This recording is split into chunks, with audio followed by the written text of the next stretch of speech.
Hey guys, it is Nerdy Dad Brian here. Today is Tuesday, and it is Two Book Tuesday. Today I'm going to be talking about two books.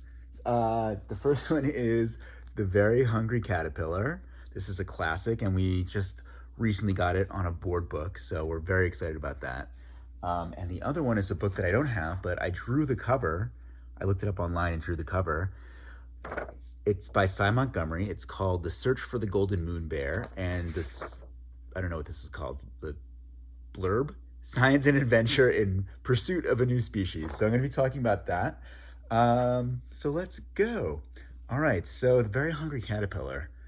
Yeah, this was a classic I had when I was a kid. I had the ones, the like flappy pages that you could rip.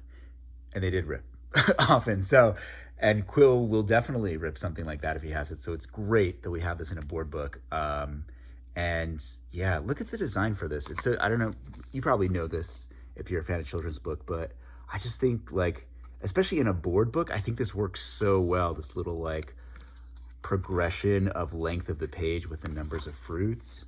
I think that's so cool. Yeah. And then this is my favorite one.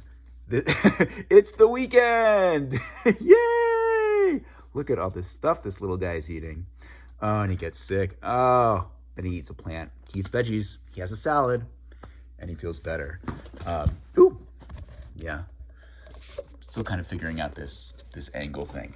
All right, here we go. So yeah, Very Hungry Caterpillar. I think the thing that I like about this book is that it's just a very simple concept.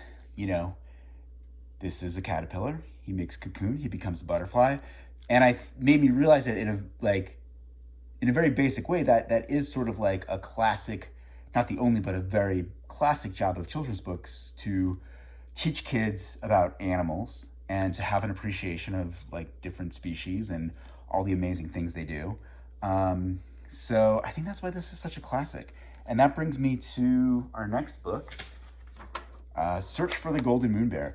Cy Montgomery she has recently become one of my favorite authors. She wrote a book for young readers about Temple Grayson, a woman with autism who basically revolutionized factory farming and made it more humane. It's a really cool story.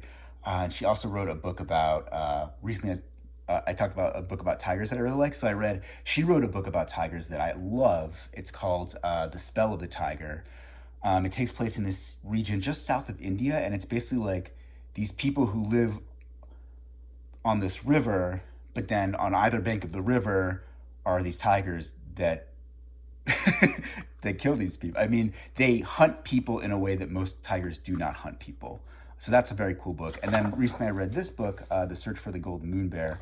I really like this book. One of the reasons I like it so much is bears. It's great to know about bears. She talks about a lot of different species of bears. Like, did you know that there's like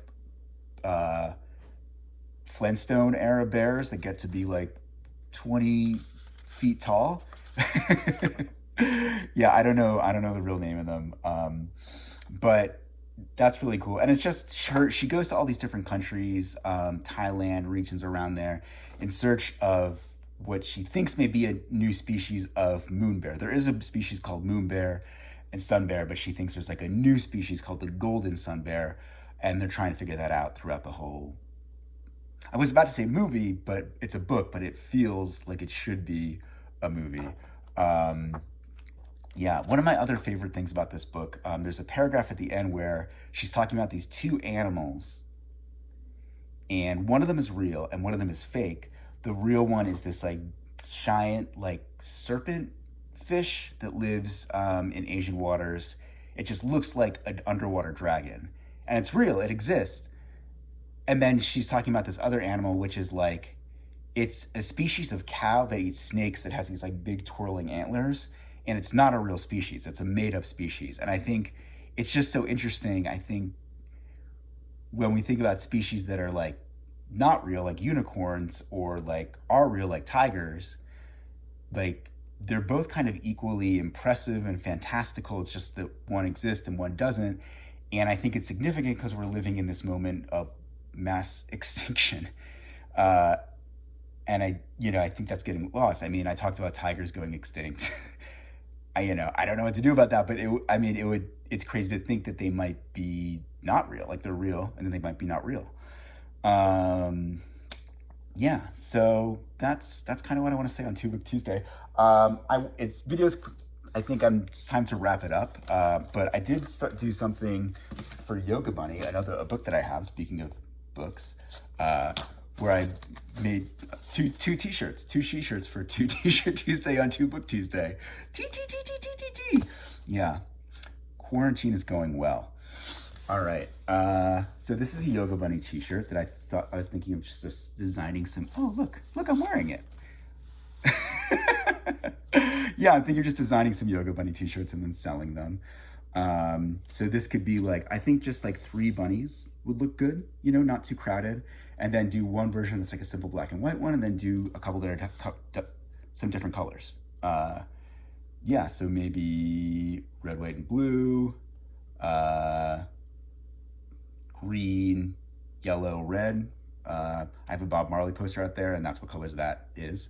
So is that the Jamaican flag? I don't know. Wow, I'm so ignorant about so many things, which means I have a lot to learn. And what else? Oh, I was thinking about doing a black, yellow, black for Hufflepuff, because I'm a Hufflepuff, nerdy dad. And then this one is, seriously, who farted? This is a t-shirt my friend Sean made for a zombie film that he made when we were in college.